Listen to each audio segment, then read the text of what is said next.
चलो आगे कंटिन्यू करते हैं। तो नेक्स्ट किसका रह गया?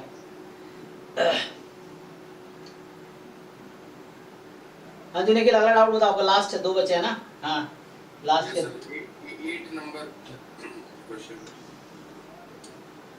8th क्या कह रहा है? Tn denote the set of all sequences over 1 0 1 2. Set of sequences का क्या मतलब होता है? What is definition of sequence? Sequence का डेफिनेशन क्या है? कोई बताओ, एनीवन? सीक्वेंस एंड सीरीज होती है ना? What is definition of sequence? Sequence in R क्या होता है? या सीक्वेंस इन एस? हाँ, so sequence basically order of numbers होता है, वो सम नहीं होता, समेशन नहीं होता, लेकिन वो बस एक या तो एपी होगा जीपी होगा, वो बेसिकली पर्टिकुलर ऑर्डर है। ये तो आप एग्जांपल बता रहे हो, मैं डेफिनेशन पूछ रहा हूँ। जो आप बता रहे हो वो एग्जांपल है। डेफिनेशन क्या है सीक्वेंस का? एक्चुअली यही दिक्कत है ना, आप लोग ना बहुत केयरफुली पढ़ते नहीं हो। अब कोई भी बुक उठा लो हायर लेवल की, जो पहली चीज लिखी होगी सीक्वेंस सीरीज में, वो सीक्वेंस की डेफिनेशन होगी। आप चाहो तो अभी खोल लो कोई एनालिसिस की बुक हो, चाहे एसके मापा की हो, बार्टल की हो, या किसी कैलकुलस की बुक हो, आप खोल के इवन एनसीईआरटी में, एनसीईआरटी अगर खोलोगे क्लास 11th के एनसीईआरटी में चैप्टर 9 है सीक्वेंस सीरीज, वहां भी इसका डेफिनेशन लिखा था। हम लोग क्या गलती करते हैं, बहुत बार रिवीजन नहीं करते हैं, तो हमें बारीकी समझ ही नहीं आती। कभी हम क्वेश्चन करते करते रह जाते हैं, लगे वो जरूरी है, लेकिन कई बार डेफिनेशन पूरे कोर्स पढ़ने के बाद, चूंकि 10-12 बार अगर रिवाइज करोगे तो एक दो बार दिमाग में आएगा डेफिनेशन। लेकिन चूंकि आप लोगों को क्लियर नहीं है डेफिनेशन, क्योंकि आपने चीजों को रिपीटेडली कई बार नहीं पढ़ा है, तो आपने 1-2 बार पढ़ा है जैसे तैसे क्वेश्चन सॉल्व करने के लिए, बट वो क्लियरिटी नहीं है। अभी किसी को याद नहीं है सीक्वेंस की डेफिनेशन। कोई बुक खोल के देखो, गूगल कर दो, चलो डेफिनेशन ऑफ सीक्वेंस गूगल कर दो, सीक्वेंस इन रियल नंबर, इसका डेफिनेशन देख लो जरा क्या कहता है वो। सीक्वेंस इन आर, इसका क्या डेफिनेशन है? रियल सीक्वेंसेस या सीक्वेंस इन एक्स, क्या डेफिनेशन है रियल सीक्वेंसेस का? डेफिनेशन कोई बताओ।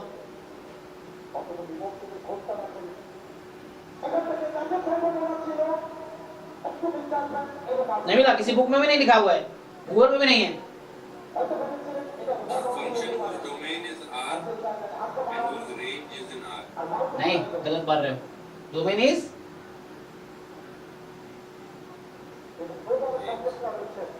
डेफिनेशन सही बताया आपने, तो थोड़ा गलत है। सीक्वेंस एक फंक्शन है एक्चुअली। सो आप डेफिनेशन अगर देखोगे, so it is a function from n to r। अब देखो ये लिखा होगा r to r नहीं होगा, n to r होगा, set of natural number two real number. ये तो आपका क्या बोला है? आपको बोला है सीक्वेंस इन, आपके जो क्वेश्चन में लिखा है सीक्वेंस इन 0 1 2 है, इसका मतलब एक फंक्शन है नेचुरल नंबर से 0 1 2 में, और इसी fn को हम an बोलते हैं। और ये सब बुरी बात है ना, एटलीस्ट जो लोग अभी CMI जैसा एग्जाम दे रहे हो, पूरा जैम तैयारी की होगे, अभी तक सीक्वेंस के डेफिनेशन नहीं पता, ये बुरी बात है। ये दिखाता है कि आपने चीजों को ठीक से नहीं पढ़ा है। आपको लगता होगा आपने पढ़ा है, बहुत मेहनत किया, लेकिन आपने नहीं पढ़ा है। ये सब चीजें एटलीस्ट डेफिनेशन में जो एक एक वर्ड है उसका डेफिनेशन पता होना चाहिए। और जब चैप्टर स्टार्ट होता है ना, कोई भी चैप्टर बुक उठाते हो, तो पहली चीज डेफिनेशन लिखी होती है, जो अक्सर मैं नोटिस करता हूँ किसी बच्चों को नहीं पता होता है। उसको ये पता है क्वेश्चन कैसे करना है, उसको ये पता है क्वेश्चन होता है कैसे, उसको ये नहीं पता डेफिनेशन क्या है। और कई बार जब डेफिनेशन बेस्ड क्वेश्चन आते फिर वो कर नहीं पाता है। और ये सिर्फ इतना ही दिखाता है कि आपने बहुत रिगरसली नहीं पढ़ाई की है एक्चुअली। ये है ना, अगर आप 10-12 बार चीजों को रिवाइज करोगे तो एक ना एक बार ये चीज आएगी ही उस रिवीजन में। सिर्फ एक आधा बार करते हो उसमें पूरा नहीं होता है। इसलिए हमें कई बार लगता है हमने बहुत मेहनत की, हमारा एग्जाम रिजल्ट नहीं हुआ। एक्चुअली मेहनत कम पड़ गई, कम थी एक्चुअली, आपको और उसके 10 गुना ज्यादा मेहनत करनी थी, तब जाके होता है। ये सब चीजें याद होनी चाहिए। सीक्वेंस की डेफिनेशन क्या है? जब सारा एग्जाम के सिलेबस में पहला टॉपिक सीक्वेंस एंड सीरीज है, और उसका उसमें आते हैं तो पहला लिखा होता है सीक्वेंस ऑफ रियल नंबर, तो डेफिनेशन तो पता ही होना चाहिए।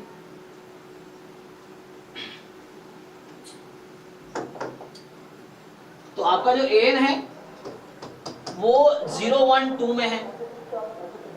ये आपके क्वेश्चन में कहना चाह रहा है कि सीक्वेंस के ईच टर्म या तो 0 होंगे या 1 होंगे या 2 होंगे। ये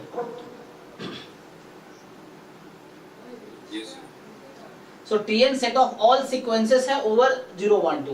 तो मतलब सीक्वेंस के ईच टर्म या तो 0 होंगे या 1 होंगे या 2 होंगे, तीन चॉइसेस हैं आपके पास। ऑफ लेंथ n, अच्छा इसने फिक्स कर दिया कि sequence over this of length n, तो a1 a2 an की बात कर रहा है एक्चुअली, ये इनफाइनाइट सीक्वेंस की बात नहीं कर रहा है। ये जो हम लिख रहे हैं ना, ये हालांकि डेफिनेशन है इनफाइनाइट सीक्वेंस का। सो ये जो डेफिनेशन है इनफाइनाइट सीक्वेंस का डेफिनेशन है, ये भी जो मैंने लिखा है ये इनफाइनाइट सीक्वेंस का डेफिनेशन है, लेकिन हमें फाइनाइट सीक्वेंस की बात कर रहा है।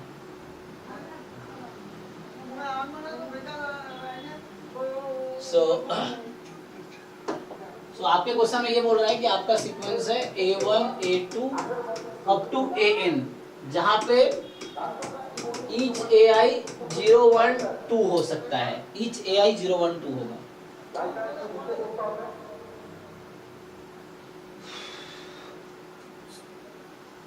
हाँ बताओ, तो Tn है set of all sequences over 0 1 2 of length n। अब बताओ total number of element in the sample space कितना होगा, कितने सीक्वेंस में बना सकता हूं 0 1 2 से n लेंथ का? 3 raised to n।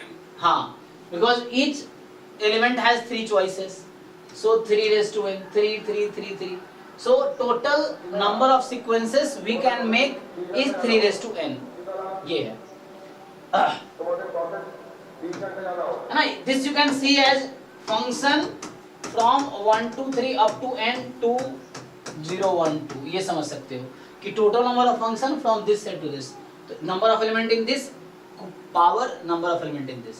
so आप इस चीज को ऐसा देख पाओगे, जहाँ पे f i का मतलब है a i, ये समझ सकते हो आप। anyway, कहना क्या चाह रहा है, if we pick an element x from Tn, तो टोटल 3 की पावर n सीक्वेंसेस बना सकते हैं हम लोग। उस 3 की पावर n सीक्वेंस में से एक सीक्वेंस सेलेक्ट कर रहा हूं मैं। we pick an element x in Tn, उसमें से एक सीक्वेंस सेलेक्ट किया। Uniformly at random what is the expected number of ones in x। अब क्वेश्चन है कि एक हमने सीक्वेंस उठाए, so number of expected number of ones in that, किसी एक सीक्वेंस में एक्सपेक्टेड नंबर ऑफ वन,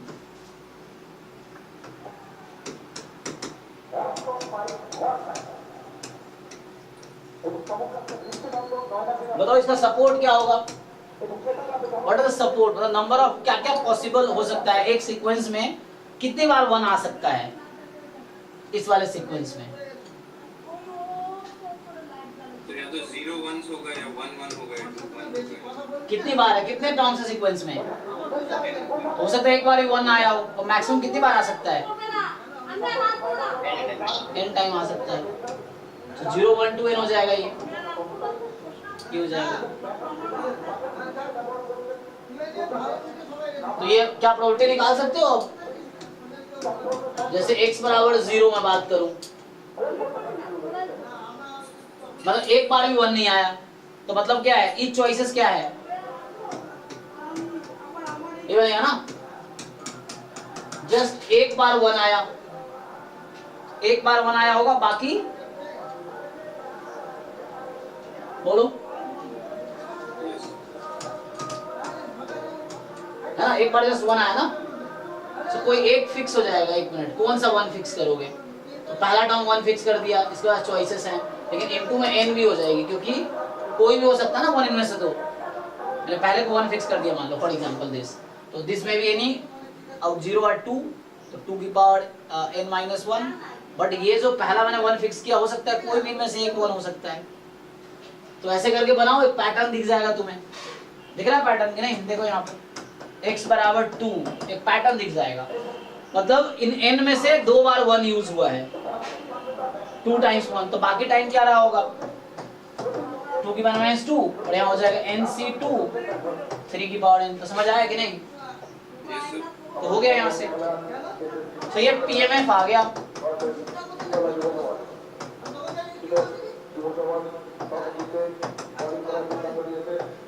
ये आ गया आपका PMF, PMF आ गया, तो निकाल लो एक्सपेक्टेशंस।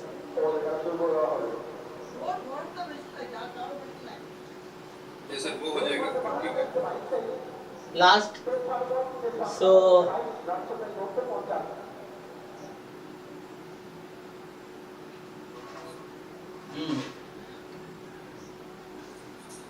last कह रहा है recall that h is a function from x to y and g is a function from y to z.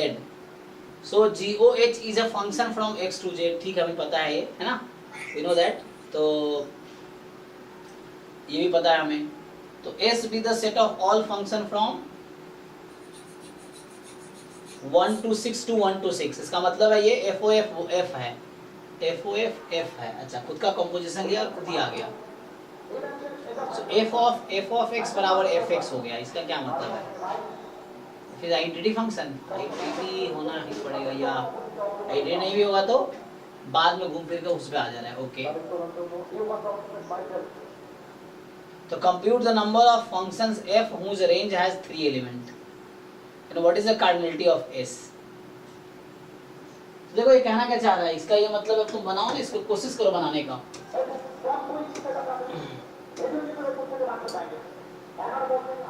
f हो रहा है, सो इसका ये मतलब है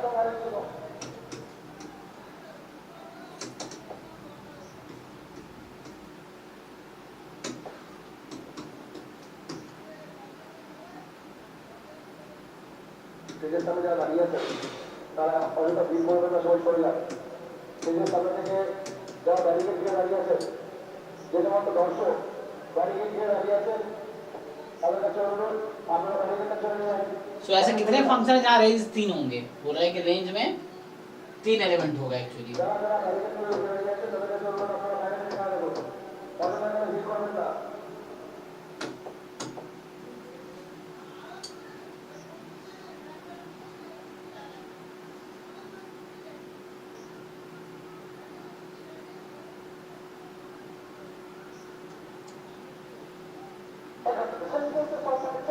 सो एफ ऑफ एफ होने का एक तरीका ये है कि 1 को 1 पे मैप कर दो, इसको 1 पे, ये एफ ओ एफ एफ ही हो जाएगा.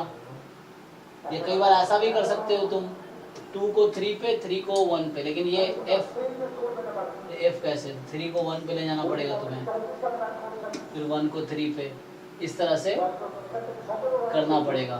अगर वैसा करोगे तो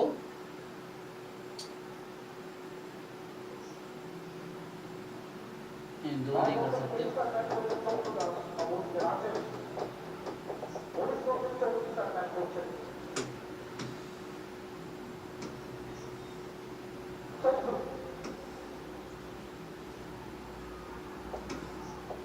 इसको क्या हो गया?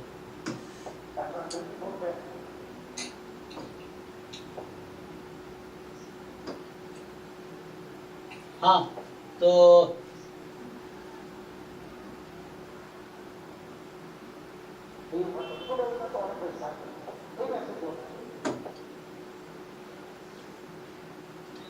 सो FOF1 कब, FOF कब हो सकता है? खुद का कंपोजिशन खुद हो रहा है, तो सोचना पड़ेगा इसमें.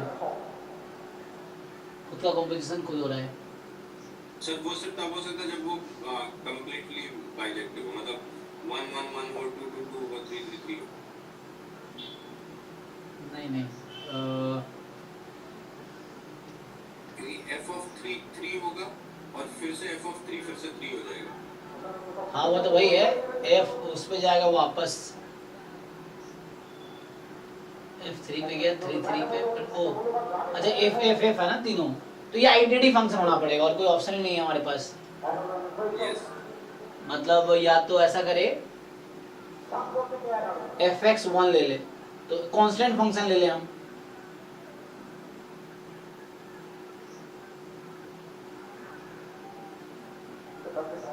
कांस्टेंट कंपोजिशन कैसे लगाएंगे? हाँ,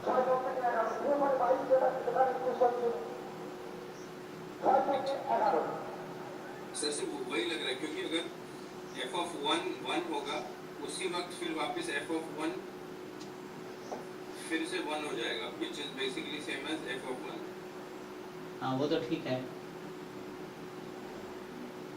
ठीक है, इसको मैं नेक्स्ट क्लास में डिस्कस करता हूँ, थोड़ा सोचता हूँ. इसको एक क्वेश्चन रह गया ना आपका, ठीक है, इसको अगली कल क्लास होगी ना, कल नेक्स्ट चैप्टर में डिस्कस करते हैं. अभी किसका क्वेश्चन रह गया? जिन लोगों का रह गया उसका देख लेते. मुझे अभी हाँ एक मिनट, क्योंकि खड़गपुर में ना थोड़ा इनको रूम मालिक को लॉक करना पड़ता है ना, यहाँ थोड़ा बहुत, वहाँ था तो अपना घर में, तो घर में ही था तो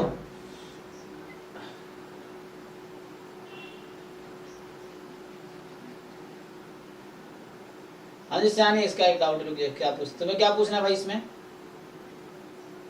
ये इसमें नहीं, नहीं जो सयानी का देखते हैं क्या पूछ रही है।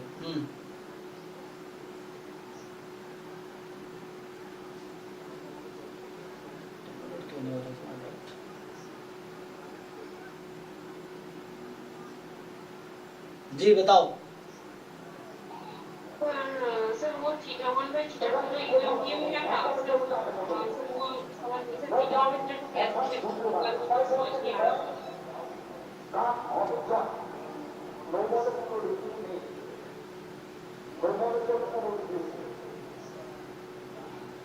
तो फिर आई सही क्वेश्चन कहिए, क्या है दूसरे क्वेश्चन कर लें, किसके क्वेश्चन है, कहाँ क्वेश्चन है ये?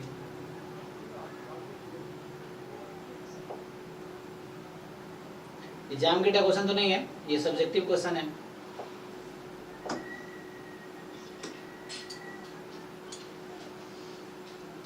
तुम्हारे वो सारे हो गए, तुम्हें जो बताया तुम्हें करने के लिए सारे कर लिए तुमने? पूरा CSR नेट के लीनियर अलजेब्रा आर्डियान से सारे कर लिए जो होमवर्क है अभी, जो डाउट में कराऊंगा बैच 8 में? तो वो क्यों कब करोगे? ये जो मैंने अभी होमवर्क दिए हैं जैम वाले बैच का, जो डाउट्स हैं वो कर दिए तुमने पूरे? मतलब अभी तुम्हारे पास इतने होमवर्क पड़े हुए हैं, ये जेड वाले जो होमवर्क ये पूरे करने हैं, उधर CSR नेट वाले बैच में लीनियर अलजेब्रा और एनालिसिस करना है, और तुम यहाँ फिर कुछ भी करने लगे अपनी मर्जी से। फिर कहते हो सर एग्जाम नहीं निकल रहा। जो तुम्हारे पास इतना बैकलॉग पड़ा हुआ है पीछे करने को, लीनियर अलजेब्रा के इतने क्वेश्चंस हैं करने को, जो मैं बोला था मैंने, जो मैंने कराए थे 4 क्लास में नेट के, मैंने कहा उसी को बैठ के 4 बार सॉल्व कर लो तो अच्छा हो जाएगा। फिर तुम 4 दिन बाद भूल जाओगे, फिर अगले महीने वही सब डाउट फिर पूछ रहे होगे जो मैंने भी नेट बैच में तुम्हें कराए हैं। तो अभी आप उसे फोकस करना चाहिए ना, क्यों टाइम वेस्ट कर रहे हो? ये इसको भी करने की कोई जरूरत नहीं है सब क्वेश्चन करने का। कब समझोगे? मुझे समझ नहीं आ रहा। मतलब ये तुम क्यों कर रहे हो सॉल्व में, समझ नहीं। अभी किस एग्जाम के लिए तैयारी कर रहे हो ये?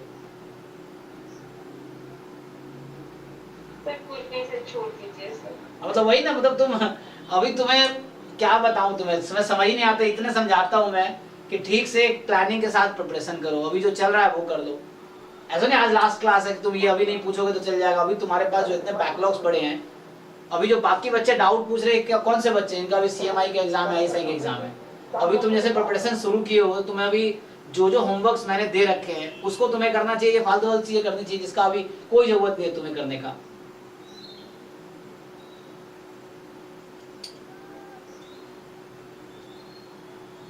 अभी जो कर रहे हो उसमें से डाउट पूछ लो। जैसे तुम्हारे नेट वाले लीनियर अलजेब्रा तुमने, मैंने कहा 4 बार सॉल्व करना, उसके बाद जो फिल्टर होकर डाउट आ जाएंगे, जैसे 4 क्लास में जो मैंने कराए हैं नेट के लीनियर अलजेब्रा के क्वेश्चंस, उन क्वेश्चंस को तुम खुद से सॉल्व करो, वो डाउट तुम्हारे क्लियर हो गए। बाकी क्वेश्चंस भी पूरा जो असाइनमेंट में 88 क्वेश्चन थे वो करने हैं तुम्हें, फिर तुमने कुछ वीडियो बना के भेजे थे उसको सॉल्व करो, उसमें डाउट रह जाए वो पूछो। तो मुझे ये समझ आएगा कि हाँ तुम लीनियर अलजेब्रा कर रहे हो। जब लीनियर अलजेब्रा अच्छे से कंप्लीट हो जाएगा तब कुछ और स्टार्ट करोगे ना। दूसरे वाले बैच में तुम्हारा वो चल रहा है probability basics, matrices, determinant, limit, वो वाला, वो कोई तुम ढंग से एक भी ढंग से नहीं करते हो, इसलिए तुम्हारा कुछ नहीं होता है। ये है आधा अधूरा सब करना है, 1-1% सब करना है, तो कभी होगा ही नहीं। फिर तो ढंग से कर लो जो कर रहे हो। तो अभी अगले क्लास में रांची जाऊंगा, अभी यहाँ मुझे जाना है, तो अभी क्लास 11:30 तक के लिए पाऊंगा क्योंकि मालिक वेट कर रहा है, क्योंकि यहाँ पे रहता नहीं ना, ये बाहर जाना होता है तो इनको लॉक करना होता है बाहर से। अभी अगले क्लास में पूछना, अभी रांची जाऊंगा वहाँ पे क्लास में पूछना। अरे मैं कह रहा हूँ अगले क्लास में पूछना, तभी क्या देखिए सर अभी बोल रहा हूँ, तुम अगले क्लास में पूछना।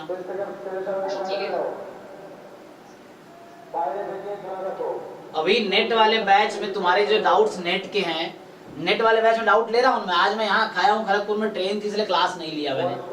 तो नेट वाले बैच में पर्टिकुलर उसका नेट का डाउट क्लास चल रहा है ना, उसमें डाउट क्लास जो चल रहा है नेट वाले बैच में भी अभी,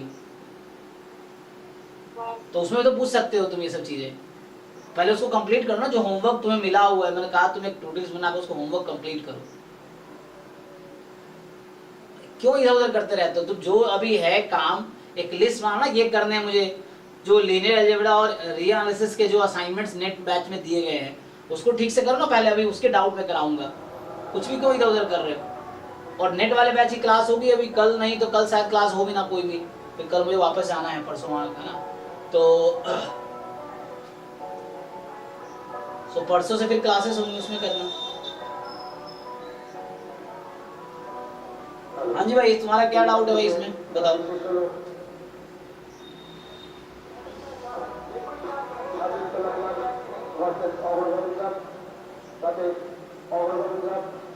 ये विशाल तुम्हारा डाउट था ना?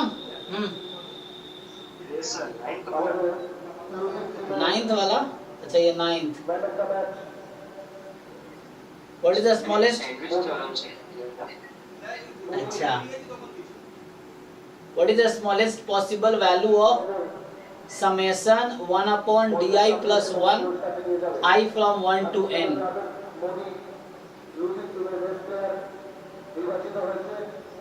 क्या है di? If the di are constant to be non-negative real number and satisfying d1 d2 dn बराबर capital N।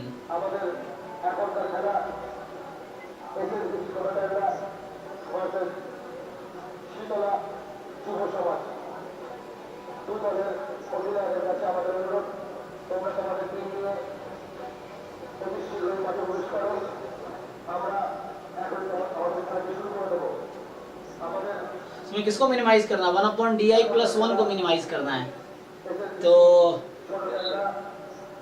D I plus 1 को मैक्सिमाइज कर देंगे। ये कुछ ऐसा नहीं, ज्योमेट्रिक हार्मोनिक टाइप का हार्मोनिक सम है।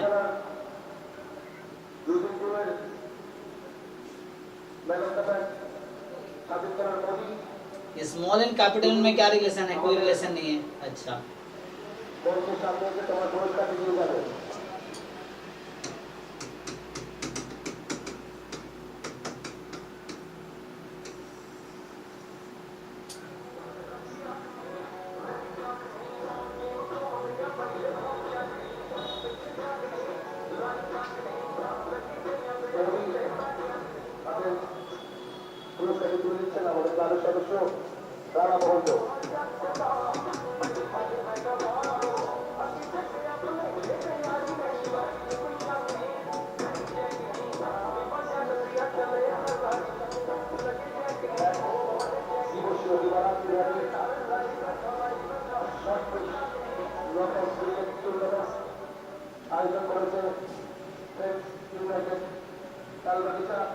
क्या क्या डी आई कंसिडर कर सकते हैं हम लोग?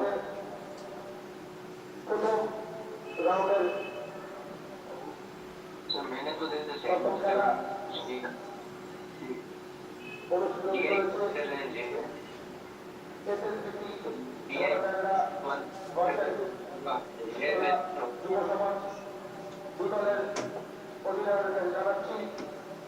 तुम्हारी आवाज चोरी आ नहीं रही, तो बाहर से मेरी आवाज इतनी है सारे माइक की। अच्छा कि अगले पेज में क्या डाउट है? इसको अभी देखता हूँ अगले क्लास में, इसको चलो नेक्स्ट क्लास में ट्राई करता हूँ। अगला क्या डाउट है? मुझे अभी जल्दी जाना है। नेक्स्ट वाले में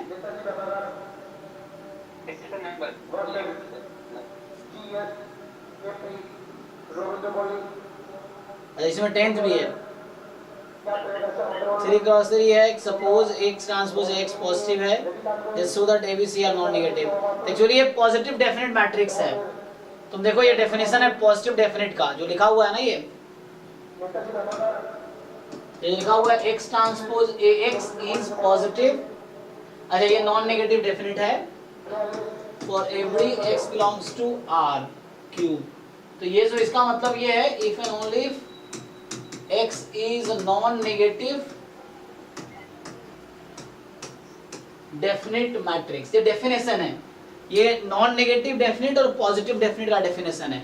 पॉजिटिव कब होता है? अगर ये स्ट्रिक्टली पॉजिटिव हो जाता तो ये पॉजिटिव डेफिनेट हो जाता, और ये नॉन नेगेटिव डेफिनेट है। इसकी प्रॉपर्टीज देख लो, इससे हो जाएगा। ये कहता है कि a पॉजिटिव होना चाहिए, जितने भी माइनर्स हैं ये पॉजिटिव होंगे एक्चुअली। तो तुम इसका डेफिनेशन एक बार प्रॉपर्टीज देखो, नॉन नेगेटिव डेफिनेट मैट्रिक्स क्या होता है, उससे प्रूव हो जाएगा ये। थोड़ा सा ऑनलाइन देखो नॉन नेगेटिव डेफिनेट मैट्रिक्स क्या है, तो उसमें ये क्वेश्चन भी मिल जाएगा तुम्हें, उसकी प्रॉपर्टी से हो जाएगा। हाँ इसको देख लो। सर सेकंड पीडीएफ में लास्ट वाला है ना, बी वाला। हाँ नीचे कंटिन्यूटी और डिफरेंस। हाँ for real number alpha and beta consider the function this, for what value of alpha and beta f is continuous for all x।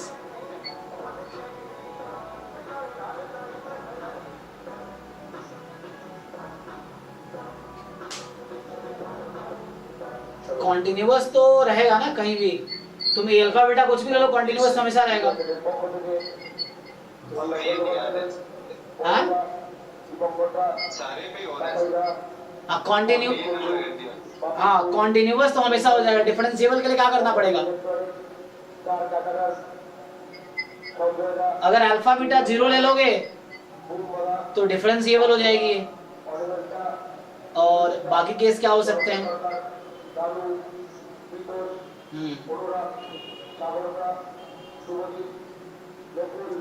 Alpha beta अगर 0 ले लेंगे ना तो डिफरेंशिएबल भी हो जाएगी।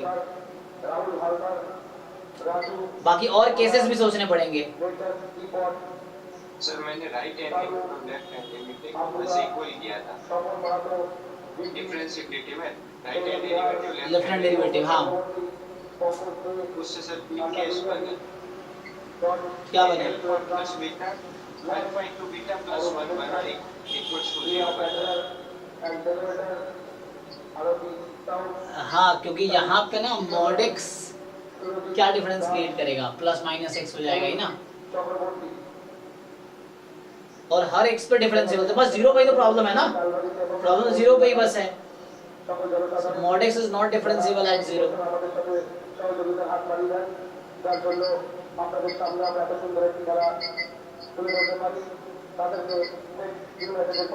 एक तो 0 0 चॉइस होगी, ठीक है ना, बाकी तो देखना पड़ेगा। मतलब alpha is 0 and beta is 0 then function is differentiable, ये है। बाकी केस देखना पड़ेगा। कोई नहीं, बाकी एक बार सॉल्व करके देखो अगर समझ आता है तो, नहीं तो फिर मैं नेक्स्ट क्लास, अगर कल क्लास होगी तो कल देखता हूँ, तो परसों पे डाउट क्लास होगी रांची में, कल शाम को है ना, परसों जाना ही है, तो परसों से रेगुलर क्लास होगी, तब देखता हूँ, ठीक है। आज मैं यही स्टॉप करता हूँ, बाकी जिनका रह गया नेक्स्ट क्लास में पूछो, उसको वापस रखना अपने पास, अगर डाउट है तो फिर से सॉल्व करो, थोड़ा ट्राई करो, ऑनलाइन हेल्प ले सकते हो तुम, सेम क्वेश्चंस ऑनलाइन तुम्हें मिल जाएगा गूगल वेबसाइट पे, थोड़ा सा एफर्ट्स मारो तो मिल जाएगा सॉल्यूशन। नहीं समझ आ रहा फिर डिस्कस करो। तो अभी आज मैं यही स्टॉप करता हूँ, तो साउंड भी बाहर से आ रहा है, मुझे जाना भी है, तो अभी यही स्टॉप करता हूँ, 1.5 घंटे की क्लास हो गई ऐसे।